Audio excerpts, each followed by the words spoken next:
We were really trying to break America. We had been hugely successful in Britain and Europe. We had American management. We were spending a lot of time in America. We'd finally got onto a label that wanted to release our records. We'd started to have hits. We'd been immensely successful with the song If You Leave from the Pretty in Pink movie, which was our first big hit in America. And I don't know how we got on the tour, but presumably our management got our agents to talk to their agent, and I guess they wanted to do this big size tour that would culminate in the big gig at the Pasadena Rose Bowl. We certainly needed to support them. We weren't big enough to do anything like that kind of size tour on our own. I don't know whether they felt they needed us to just fill those extra seats, but it certainly it was obviously a very, very tasty package for the promoters and obviously for the audience, because it was sold out everywhere. I know it was breaking box office and merchandise records everywhere it went, that tour. The only thing was, for us, we were getting paid $5,000 a night and losing huge amounts of money, and they were probably earning enough to retire on. We weren't surprised, because we'd seen how big the Depeche Mode had become in terms of a live act in America. I mean, they had worked hard at it, and they were huge, and we knew they were huge. That's why we wanted to support them, because we were going to play to a bigger audience than we could play to on our own. I think the whole tour was massively successful. The interesting thing really came after the tour, because Depeche Mode went on to make what I consider to be their best album, and it capitalized on all the success and the hard work. The Violator album was huge, incredibly successful, a really great album, and took them absolutely onto that massive next step level. And what did we do? We self-destructed.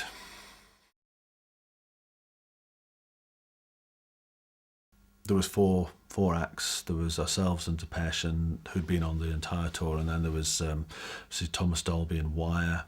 I'm not sure if I remember where I was when I first got invited to play at the Rose Bowl, but the significance of it to me, other than it was a huge gig, 60,000 people, was that it represented sort of the zenith of the conquest of California and increasingly the rest of North America by Depeche Mode, their sound, and the tour that they did for Music of the Masses, basically followed the infection of the K-rock factor across North America to all of the different radio formats and different radio stations.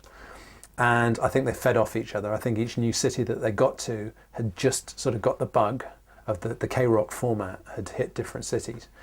And so it was very clear that by the time they got to the Rose Bowl, which is the biggest gig that they'd ever done, and really the biggest electronic music gig that had ever happened, it was going to be a big celebration. It was going to be a kind of Woodstock for that electronic K-rock sound. And so it was a natural for me to be on. And, whatever we say, however humble we appear to be, basically, there's nothing that a musician likes better than running up a ramp and going, "Good evening!" We just love that stuff. We're suckers for that stuff. So, how could I resist? The atmosphere backstage at the Rose Bowl was one of a lot of excitement. A lot of bands and their entourages coming into a sort of stadium festival environment, which they weren't really used to. Only a couple of years before, we'd all been playing clubs and small theatres and making do with grungy dressing rooms and so on. So to suddenly have like a fleet of trailers and high security and so on, being helicoptered in and stuff was different and exciting. And it really felt like the crest of a wave. From my own personal point of view, I played while it was still daylight. So it's a bit, when you play during the day at an outdoor gig, it's always a bit disconcerting, because you could see the audience and you could see people are just sort of trying to find their seat and their row number while they've got this big gulp, that they're trying not to spill on everybody.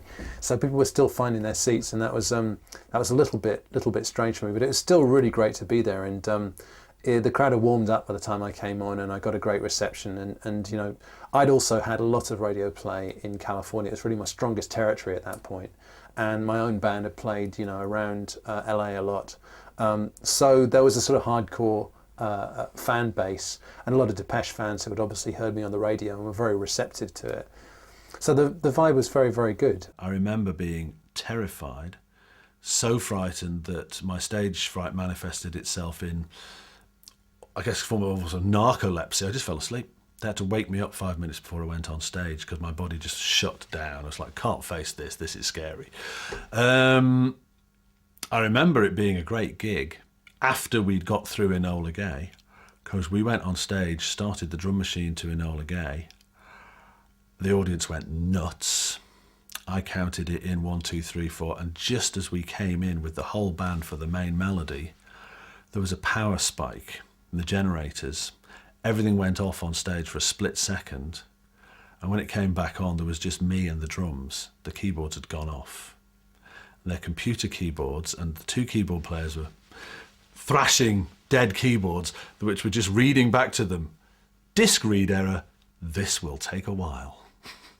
And so we did this dub version of Enola Gay for about a minute whilst the fucking keyboards reloaded, which the audience probably thought was some particular dub trick we had thrown in to amuse them for a minute. Then it all came back together again. The gig was amazing, but it was an inauspicious start to a massive concert. But it was an amazing day.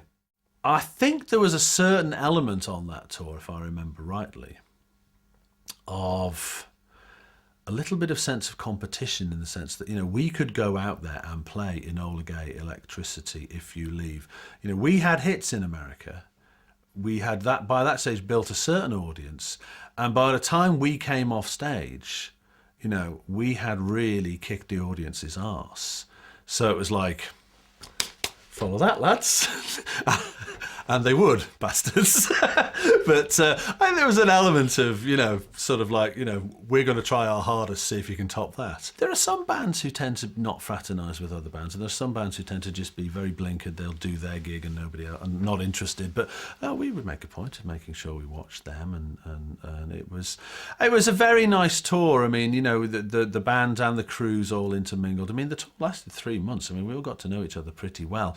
We'd have days off where we'd all get together and, you know, have a picnic and play cricket, for crying out loud. I mean, there was a couple of cricket games on that tour, which got quite competitive too.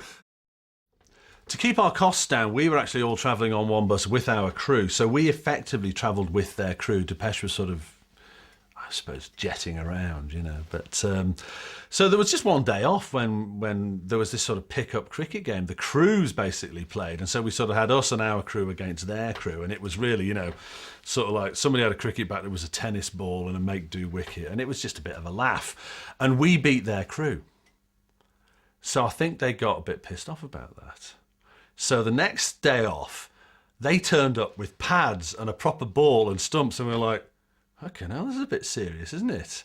And I seem to recall, actually, that guy who'd been our monitor man, who was then on their crew, Nick, was a fucking demon bowler. And I was like, I've got more gigs to do. I've got to sing. I'm not facing this. I'm out. I'm off. You know?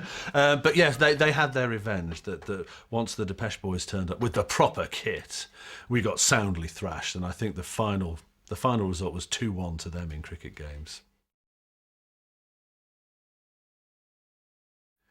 There was something interesting as well that I discovered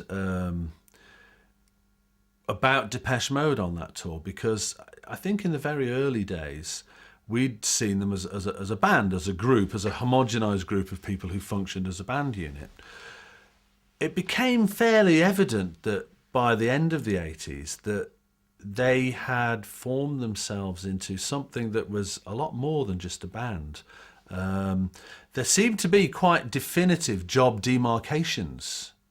And I don't think I'm wrong, but I think effectively there was 4 separate individuals fulfilling 4 completely separate roles by that stage. There was Martin, who wrote the songs. There was Alan, who was the musician, who could really play and sort of produce and hold it all together.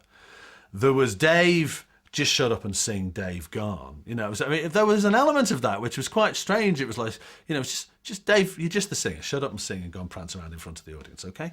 And then there was Andy, and it was like, what does Andy do? And then he realised that, well, he's kind of the manager, really. And when you could kind of sneak up behind him on stage and realise that he wasn't really playing anything on stage. And we used to joke about it. We used to say, you're not actually playing a keyboard, are you? You're the manager. You're playing the cash register. You've got an accounting machine there going, merchandising, $57,000. Everybody clap! Put your hands up for that one! Right, and I'll calculate the next bit now. Everybody applaud! He wasn't playing a fucking keyboard. He was working his cash machine.